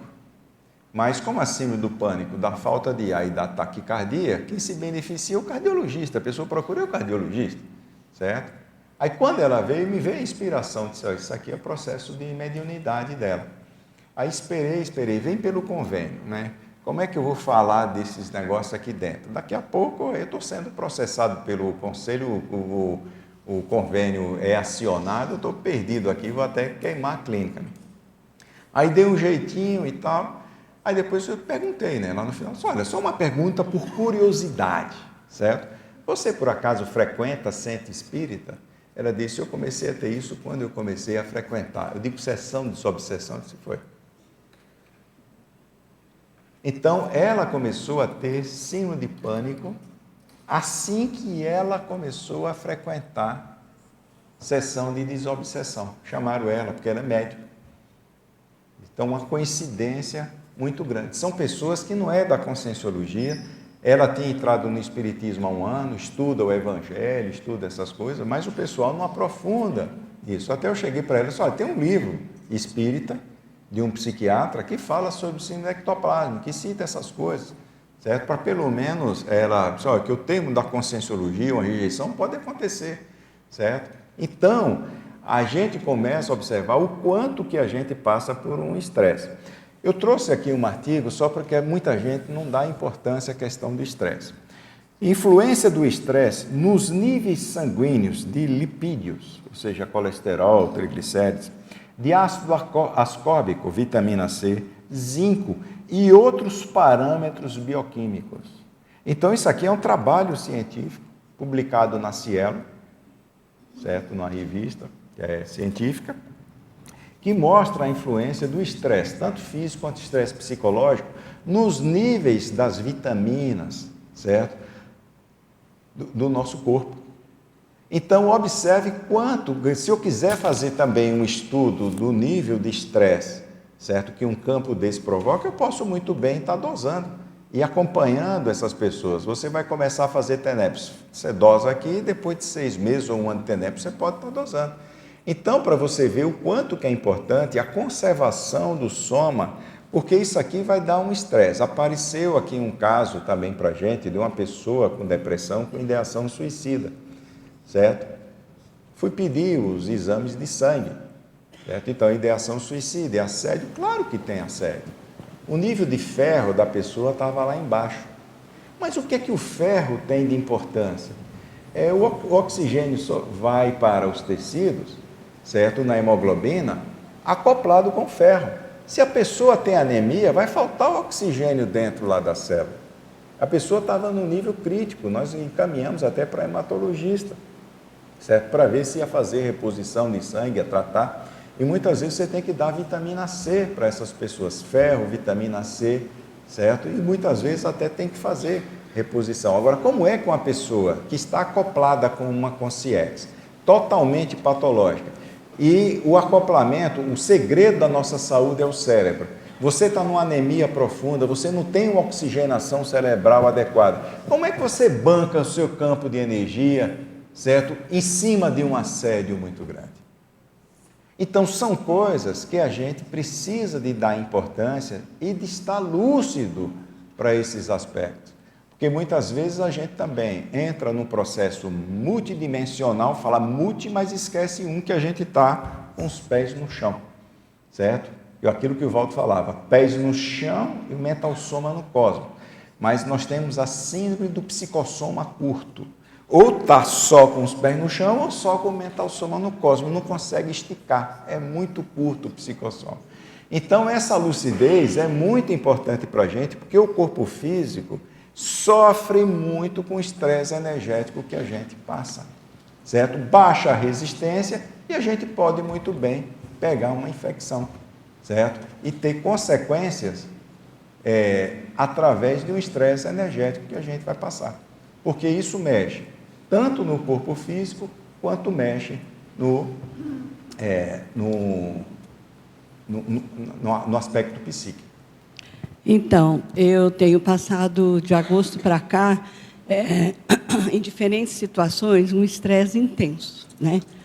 E eu percebo que, de uns tempos para cá também, eu estou tendo uma sudorese muito intensa, que eu não tinha antes. E agora, quando você começou a falar sobre a síndrome, né? Que é evitar a síndrome buscando minimizar o estresse holossomático, de repente, sincronicamente, comecei a ter essa sudorese intensa. Aí é onde eu resolvi estar colocando. Você teria alguma coisa a falar? Olha, eu sou daqueles que gostam de investigar. Certo? Eu tenho feito check-up, eu tenho feito exames, vários exames, não tem aparecido, está tudo ok. Você dosou vitamina D, vitamina B12? Eu estou com um exame para eu voltar agora ao médico e tem lá vitamina D, perfeito. B12, vitamina D, inclusive, deu em janeiro, eu comecei a tomar vitamina D. Ferritrina, ver como é que está o fígado, certo? Tudo isso é muito importante, porque uma das coisas, né, que a gente vai acumulando com o tempo, né, a gente é ectoplasta, então a gente precisa de uma reserva, então a gente desenvolve o nosso bujão, reserva de ectoplasma, certo? E isso traz uma intoxicação hepática. E o fígado é muito sério na desintoxicação. Então, é fígado e rim. E tem pelo menos alguns relatos, né, de que o órgão que mais sofre impacto na desassimilação é o rim, realmente. Certo? Então, a gente tem que também estar estudando a parte renal e a parte hepática, certo? Para desintoxicar a pessoa. Você imagina o seguinte: como é que um fluxo de energia natural do energossoma vai funcionar num soma intoxicado? Como é que a água vai correr, vai fluir no esgoto cheio de galho de árvore? Então, é por isso que o ectoplasta ele tem que cuidar muito mais da saúde preventivamente do que uma pessoa que não é ectoplasta. Certo? Entendi. Eu tenho doença autoimune, eu tenho hipotiroidismo, certo? Então, eu tenho que ter um cuidado muito maior do que uma pessoa que não tem hipotiroidismo. E uma das coisas que a gente pode ter deficiência é de vitamina D. Eu tenho deficiência de vitamina D. E eu tomo 10.000 unidades de vitamina D por dia. Até os farmacêuticos, quando eu passo receitas, não, isso aqui é por semana. Eu digo, não, o meu é por dia. Eu já venho tomando isso porque o meu desgaste com vitamina D, não sei de onde é que vem, certo? É muito grande. Eu tenho tomado também. Tem muita gente que tem uma fadiga violenta. Como é que uma pessoa vai exteriorizar energia, vai bancar, certo, um campo de energia, se naturalmente ela tem fadiga? Aí a gente tem que primeiro investigar se existe causa somática, certo, para isso. Entendi. Eu vou aproveitar e fazer uma outra pergunta também.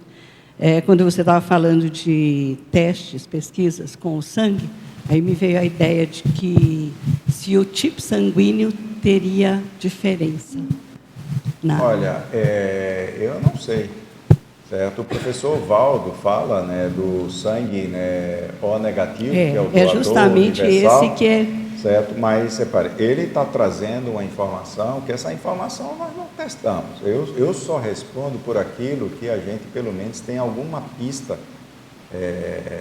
nas coisas. Porque isso daqui, eu estou replicando uma palavra, uma informação que o professor Valdo trouxe, certo? Então, dentro daquela crença justificada, essa justificação que a gente está fazendo é por testemunho, certo? E não por experimentação. A minha pergunta está ligada porque eu tenho feito algumas observações de pessoas apresentando o O negativo e o O positivo. Por isso que veio é preciso dar uma estudada nisso. Hoje em dia, eu tive uma aula com uma pessoa que eu nunca dei crédito, certo? Já era alguma coisa já de preconceito antecipado, de questão, porque quando eu vejo dieta disso, dieta daquilo, se essas dietas resolvessem, não existiam 2.000 dietas. Certo? Toda hora existe uma dieta nova, sopa de letrinha, até acho bacana, né? Uma sopa mental somática, né? Que você vai, certo? Então, tem diversos tipos de dieta, e tem uma dieta que é baseada no tipo sanguíneo. Aí eu tive dentro da pós-graduação, você tem que estudar pós-graduação em medicina integrativa. Então, você tem que estudar todas as linhas que existem, certo? E, pessoal, foi uma moça que ela dá palestras internacionais, ela tem um livro sobre a questão da dieta do grupo sanguíneo. E tem uma base que eles defendem aquilo dali e fazem testes, né, por trás disso e tal. Agora, para você ver, eu também tive aula com o pessoal que tem um tal de um ring test, certo? Que eles colocam o negócio com o dedo. Certo? Eu não sei se alguém já viu. O pessoal da acupuntura, eu acho que já viu. Então, isso aqui, você faz uma força com o dedo e ela vem para abrir o dedo. Então, ela tem uma japonesa que ela dá curso sobre isso, certo? E parece muito mais mandracaria do que qualquer outra coisa. Só que ela fez um mapeamento de tumor perfeito, justamente com a técnica. Eu não sei se ela utiliza isso, mas a sensibilidade dela é que prevalece. Onde é que eu quero chegar? Ela pegou até a dieta do tipo sanguíneo e pegou pessoas sem saber qual era o tipo sanguíneo dela e fez o ring test, baseado nos alimentos básicos que a dieta traz. Então, muitas recomendações da dieta, certo, do tipo sanguíneo, não batia com as recomendações que ela fazia, certo? Então, tal tipo de sangue tem que comer carne, tal tipo de sangue não pode comer carne. Mas todos os dois têm fundamentos, certo? Esse pessoal todo faz pesquisa, faz parte de instituições sérias na Europa, certo? Dá aula no mundo inteiro, mas existe isso. Então, essas coisas assim que não dá para a gente estar investigando, eu coloco isso, assim, olha, nós temos a referência, né, de testemunho, né, certo? De pessoas que têm um parapsiquismo e que informou a gente, mas não tem fonte de pesquisa em relação a isso para eu poder estar sustentando. Fernande, Tá joia? isso que você falou da vitamina D, no seu caso, tem sintoma? No meu caso, fadiga. Eu Fadiga? tenho fadiga por dois lados. O hipotiroidismo tira a energia, né, do corpo, porque você diminui, né, quer dizer, diminui a produção, né, de ATP na célula. E a vitamina D está muito atrelada hoje à base de câncer e de doença autoimune. O ATP que você fala é do sistema rápido de energia? Que eles chamam de Adenosina trifosfática. oxidação, né? E, assim, da tua atividade, tem mais características que você poderia falar, que você acha que poderia ter relação com a questão ectoplásmica, bioenergética, no seu caso? Olha, uma das coisas que eu observo, que é muito que eu passo, é por estresse mesmo, né? Então, o estresse energético é muito grande, certo? Então, junta com a responsabilidade que a gente tem, né, com as coisas e a sobrecarga de trabalho, então, dificilmente a gente separa uma coisa da outra. Quer dizer, lá em São Paulo, estou trabalhando direto lá na própria clínica, então eu vim para cá para passar aqui uma semana de férias, né? Certo? Para lançar o livro, né? Então aí teve, só não teve a tertúlia que eu não consegui terminar o verbete a tempo, mandei, vai ficar para a próxima. E a gente tem que aproveitar esses momentos para isso. Mas eu tinha também uma hiperatividade, eu dormia pouco. E eu achava até que dormir muito era para preguiçoso, né?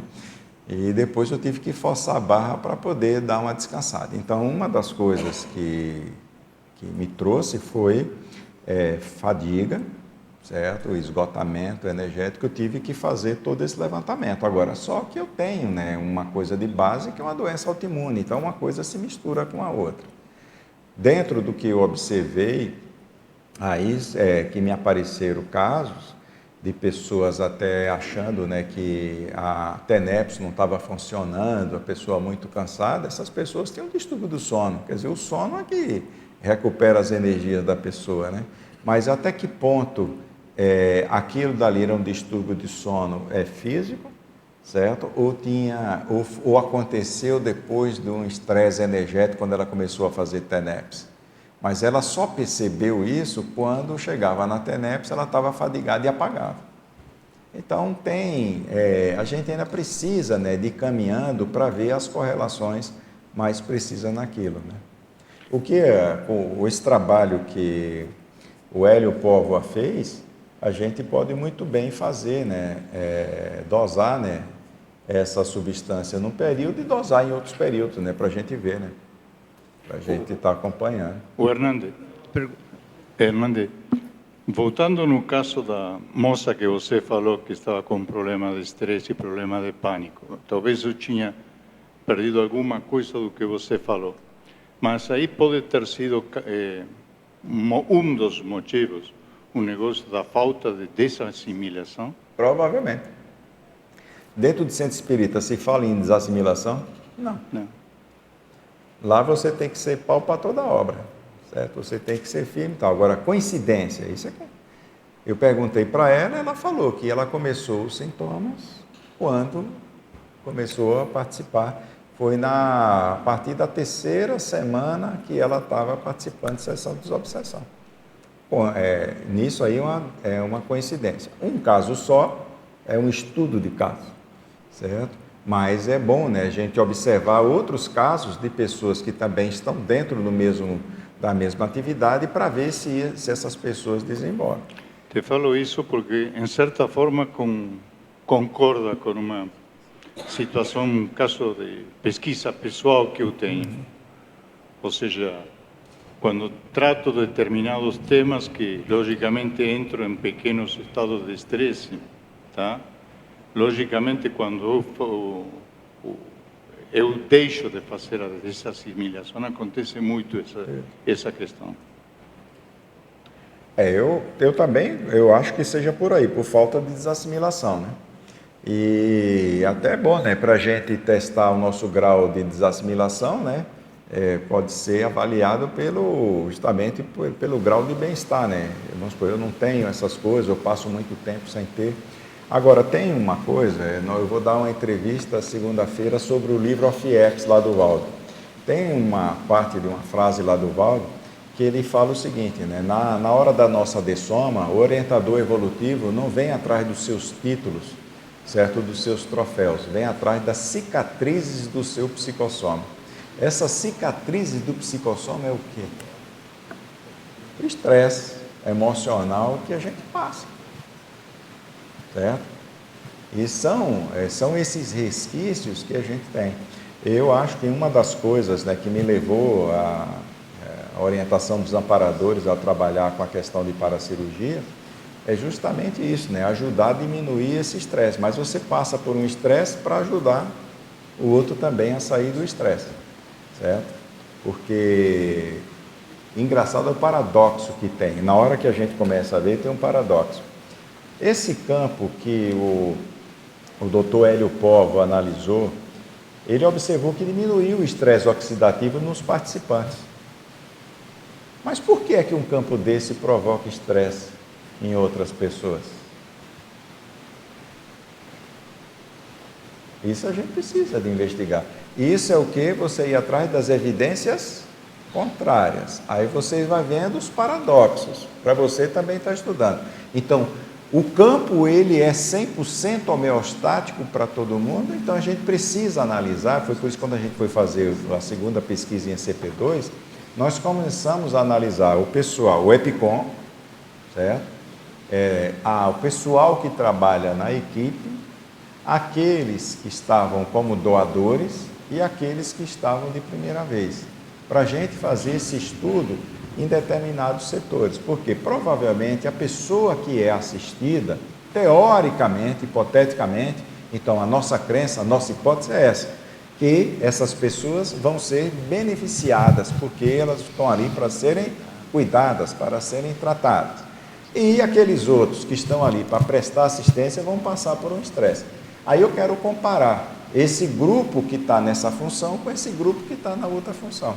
Então é por isso que a gente está fazendo aqui um trabalho, né, com bioeletrografia, com aquele que passa na condição de lá de EPICOM, faz antes e depois, os energizadores, certo? As pessoas, um que está ali naquela condição dos 12 que vão fazer acoplamento e outro que está lá no colchonete, para depois a gente separar esses grupos e analisar para ver se tem algum tipo de padrão, certo? Se você viu alguma... Hoje em dia, em relação à vitamina C e à vitamina D, a nível maior, assim, populacional, antigamente o Linus Pauling colocava que todo mundo precisava, que podia colocar 1 grama, 2, 3, se a pessoa estava precisando até mais, né? E hoje em dia está muito em voga a pesquisa da vitamina D. Eu queria te perguntar se a nível mais populacional, o que você vê que parece ter maior deficiência na... Quando eu fiz faculdade, não se falava em vitamina D.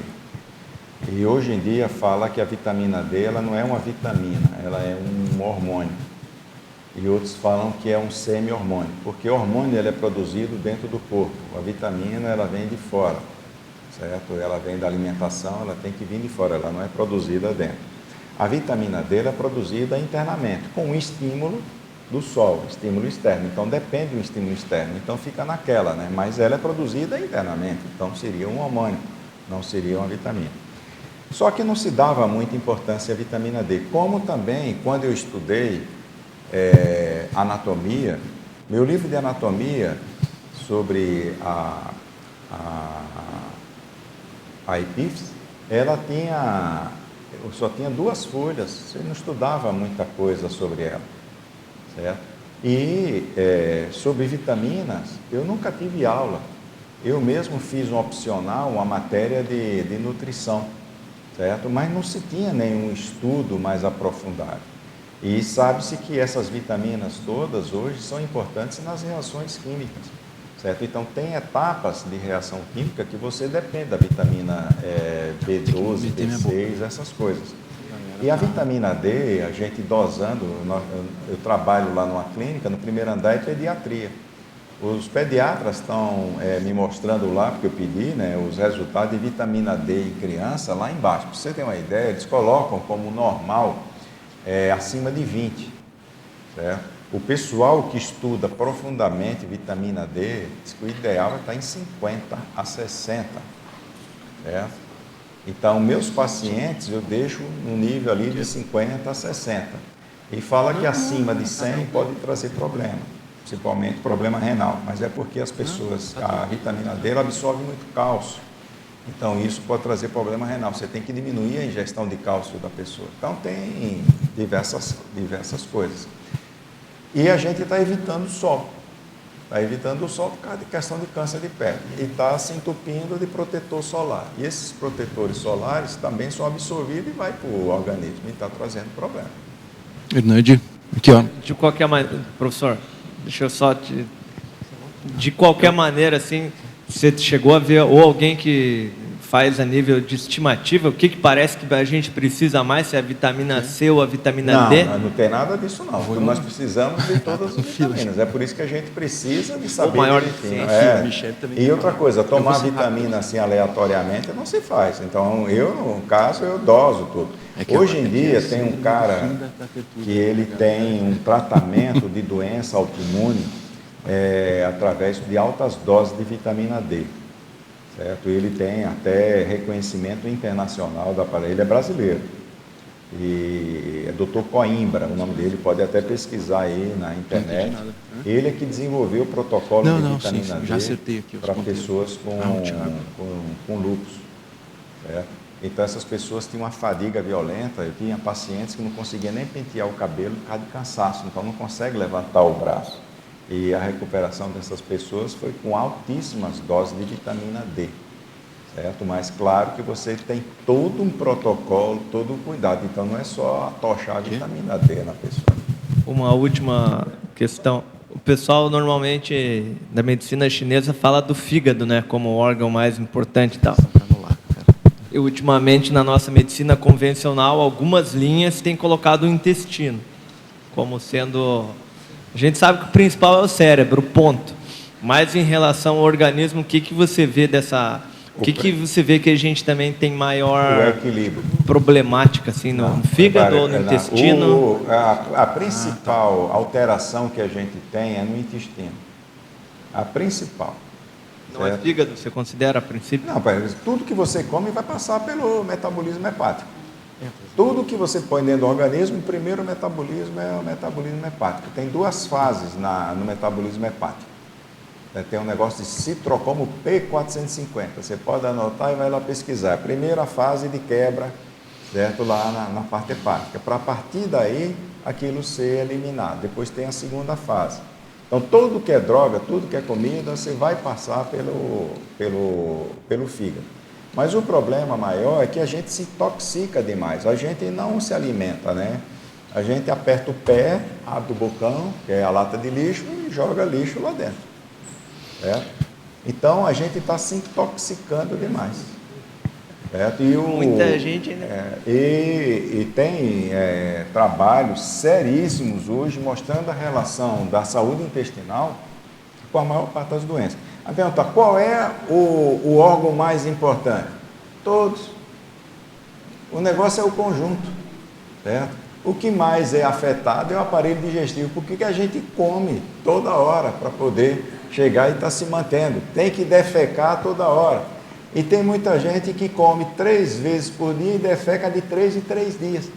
Exato. Certo? Então são pessoas que não tem aqueles acumuladores, né, que junta coisa dentro de casa, a gente junta no intestino. Hernande, rapidamente aqui que estamos terminando já. Tá. Parabéns pelo trabalho aí mais uma vez. Eu admiro muito o trabalho de vocês, que vocês estão se esforçando há tantos anos para fazer o conhecimento sistemático assim e fundamentado, né? Minha pergunta é nessa linha assim. Eu me interesso muito por método, pela questão do método na conscienciologia. Estou tentando esclarecer isso, clarear isso mais.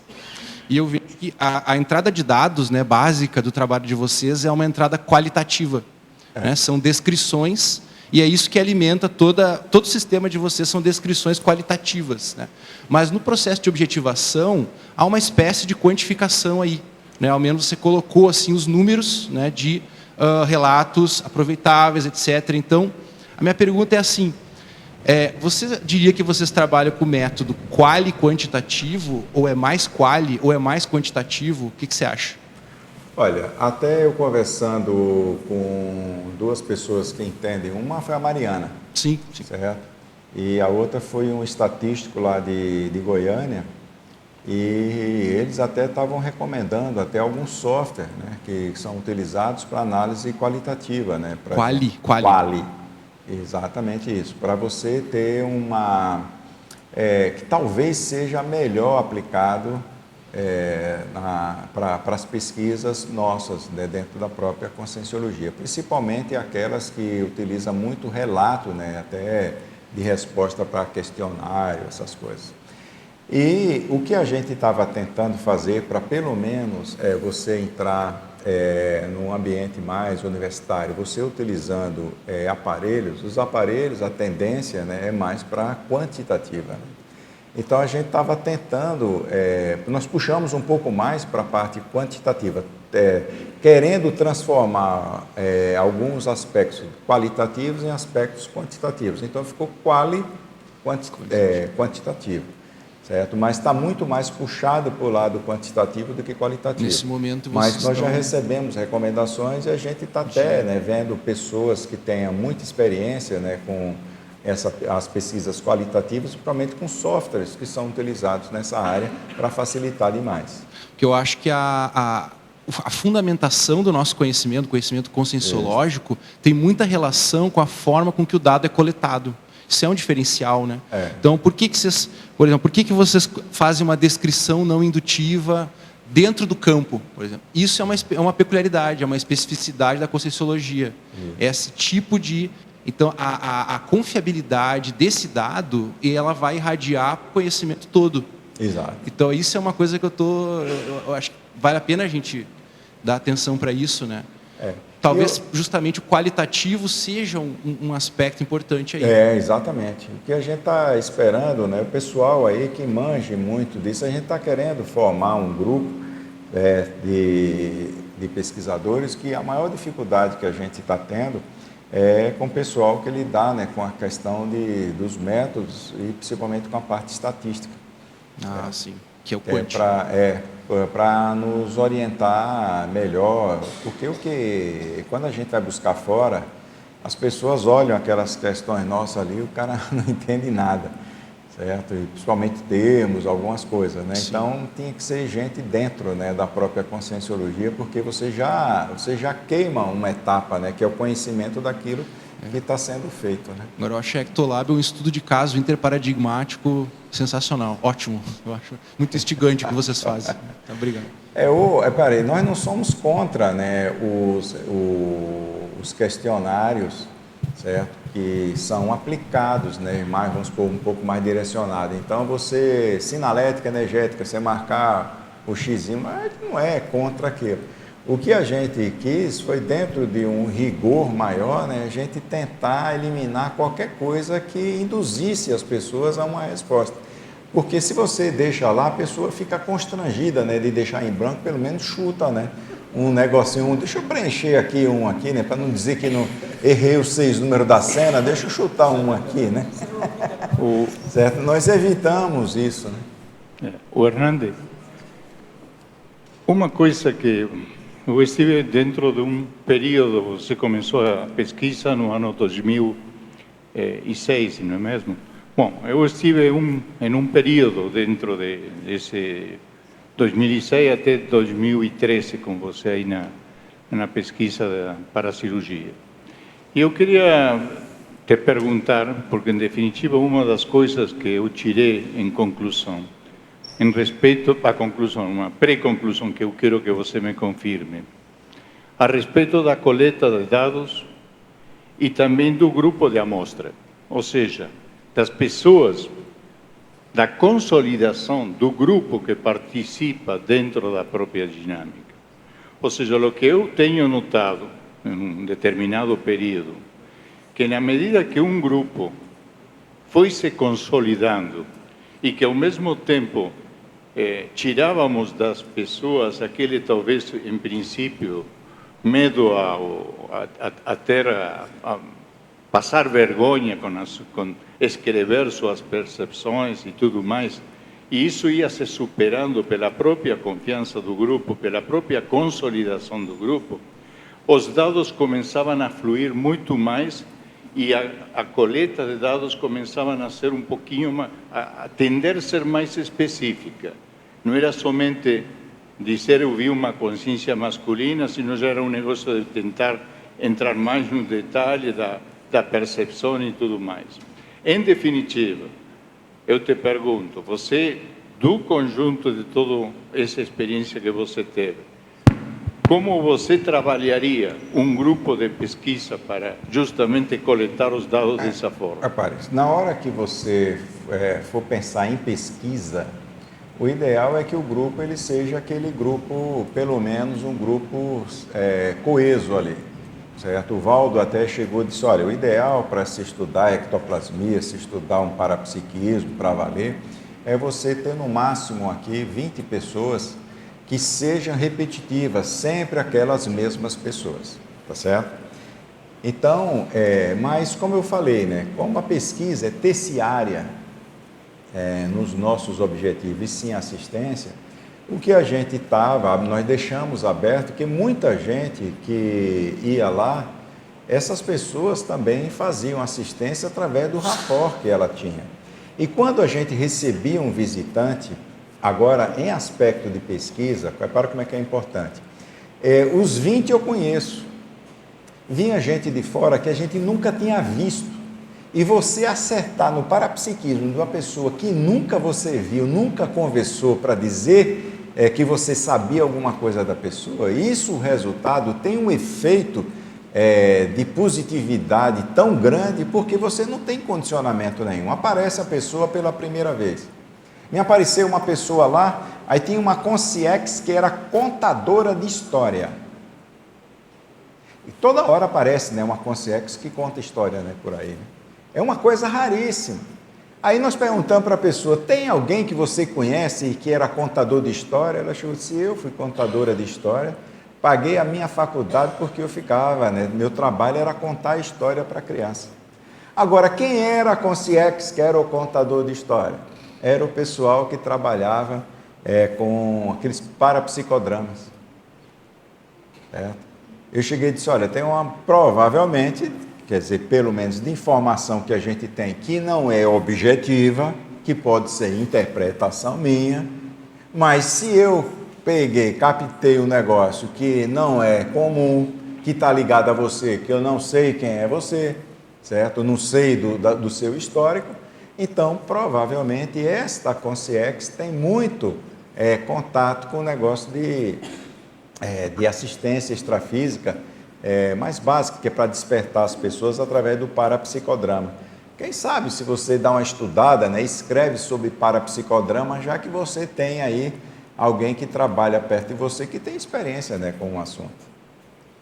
A pessoa não foi adiante, né? Eu escrevi agora um romance, vai ser o próximo livro aí, que é uma história de psicodrama. Isso daí foi o que eu tive extrafisicamente, peguei uma história de parapsicodrama que eles usam, mas para despertar é coisa de gente, de concierge até, que nem curso intermissivo tem, mas é utilizado para isso. Então, na hora que entram essas pessoas de fora que a gente não conhece, tem esse fator que é muito importante, certo?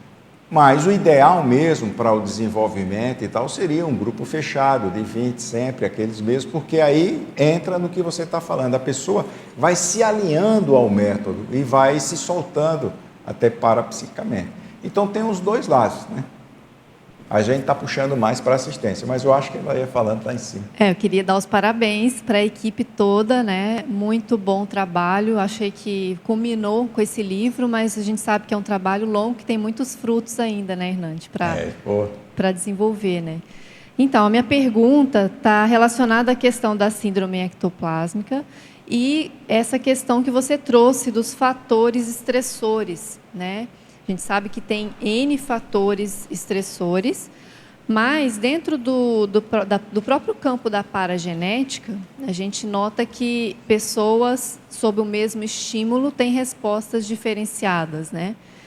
Como que você imagina ou desenharia um estudo para a gente considerar essas variáveis paragenéticas, do modo de reação que você tem, cada pessoa tem diferente aos mesmos estímulos?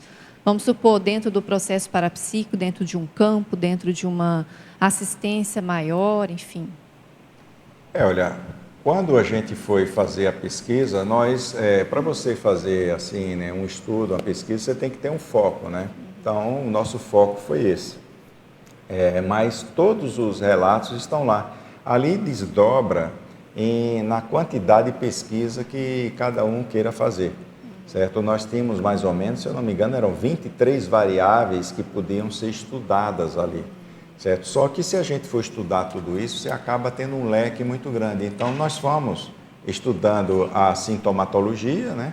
Para estudar mais a ectoplasmia, chegamos na síndrome ectoplásmica e achamos que isso aqui fosse o mais importante e nós focamos aqui.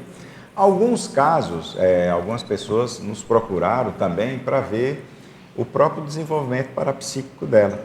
Nós pedimos para essa pessoa, se você é praticante da TENEPS, ela disse Eu digo, então você vai fazer a tenepsografia, né, que é o relato da TENEPS todos os dias, durante 30 dias, relato projetivo, relato de sinalética, certo? E você vai me trazer sua agenda diária, você tem que escrever tudo o que você fez durante os dias, durante 30 dias. Nós fizemos isso, acho que foi com 4 pessoas. E aí nós fizemos um estudo individualizado da pessoa, nós não misturamos em nada. Então, pelo relato dela, a gente foi fazendo, né, a mesma coisa, vendo as coincidências daquilo que ela sozinha experimentava em todo. Certo? E teve uma que achou que ela estava,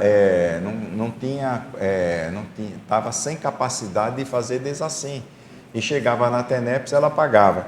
Quando a gente foi ver a agenda dela, ela tinha uma sobrecarga enorme. Ela estava dormindo praticamente 5 horas por dia. Para uma pessoa com 30 anos de idade, você tem que dormir 8 horas.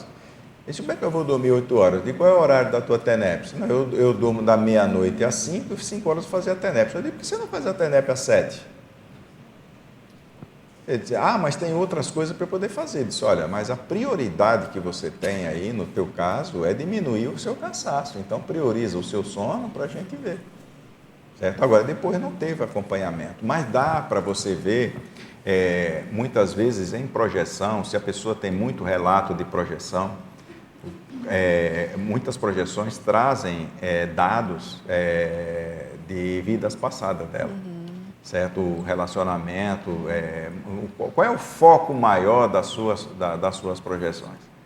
Certo? Qual é o contexto maior das suas projeções? Quais são o contexto maior dos seus sonhos de pesadelo, se a pessoa tiver? Certo? E a gente observa também o histórico dela, da infância até hoje, o contexto familiar. Você começa a ter mais ou menos uma pista. Agora, é interessante você falar isso, porque, às vezes, até para você analisar a paragenética, a pessoa tem que ter um mínimo de organização, porque, senão, são tantos fatores que vão influenciar ali, que é difícil você dizer que é um processo do passado, mas, às vezes, é uma desorganização da própria agenda, né? Uma questão de sobrecarga mesmo física, né? Eu passava por isso, né? Em termos de estar dormindo, para mim era desperdício, né? Depois eu tive que entrar. Eu só quero trazer aqui um caso, certo, que eu fiquei aqui. Olha, uma pessoa quis participar da dinâmica presencialmente. E ela veio porque queria, né, participar da dinâmica e assistir o irmão dela à distância. O irmão dela não podia vir porque o irmão dela estava com câncer na garganta. Aí eu peguei depois o relato dela. Aí, olha a descrição dela, não conhecia nada de conscienciologia. Ela disse que teve uma hora lá que ela ficou mais ou menos uns 15 minutos, sentindo um calor intenso na garganta, no laringochakra, sentindo sufocação. O que é que vocês acham? Então, ela assistiu o irmão à distância? Mas eu cheguei, né, por via das dúvidas, eu pedi para ela passar no médico também, no oncologista. E ela estava com câncer na tireoide. Então, observem que ela veio com um propósito, certo? O propósito dela era assistir o irmão com câncer na garganta. O sintoma que ela teve me induzia a inferir que ela fez assistência e assimilação com o irmão.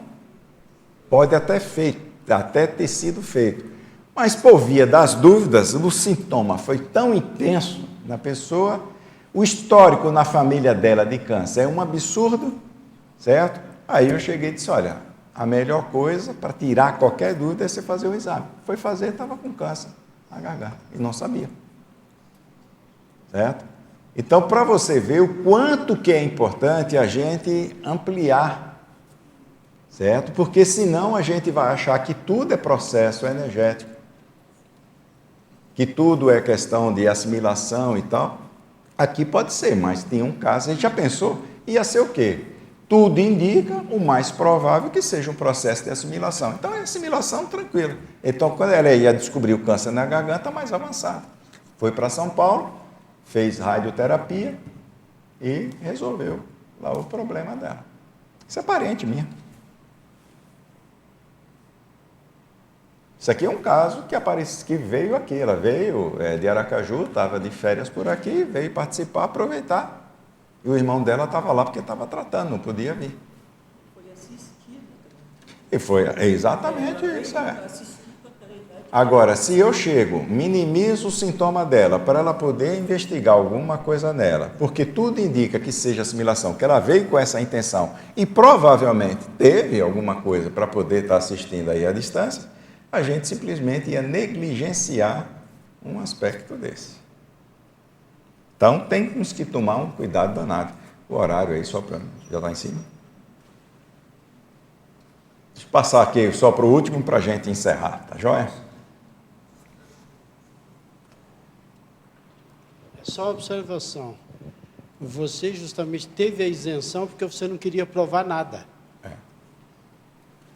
Isso aí. Se você fosse sectário, já está vendo? Aí você ajudou e tal.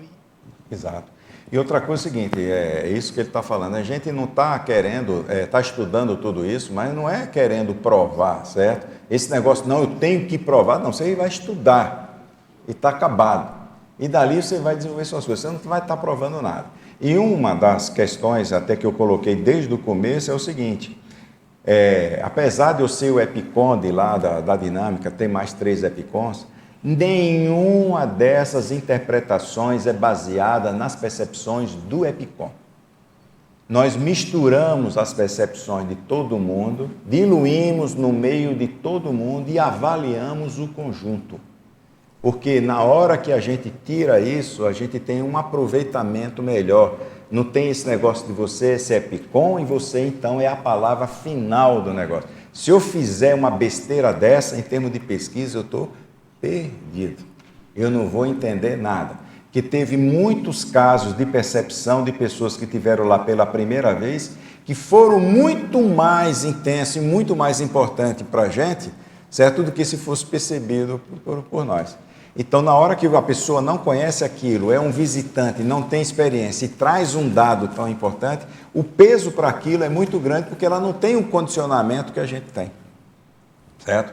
Então, lá, tem eu, tem o Marcelo, tem a Miriam, agora tem aí o Ivo, certo? Então, nós simplesmente misturamos tudo. E a numeração nossa lá, né, dos bolinhos de 12, né, sai lá só em numeração, certo? Muitas vezes a gente põe lá um nome para depois a gente fazer o parapercepciograma para uma pessoa lá específica, certo? Claro que o meu não é difícil de ver por causa dos garranchos de médico, né, que aparecem no escuro, médico escrevendo no escuro, certo? Então, os garranchos que dizem, isso aqui já sei de quem que é, tá joia?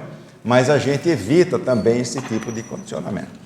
Então, pessoal, próxima tertúlia matinal, domingo, dia 17 de fevereiro, tema: indicações de um serenão na Austrália e teorias associadas, especialidade serenologia, com o pesquisador Jeffrey Lodge.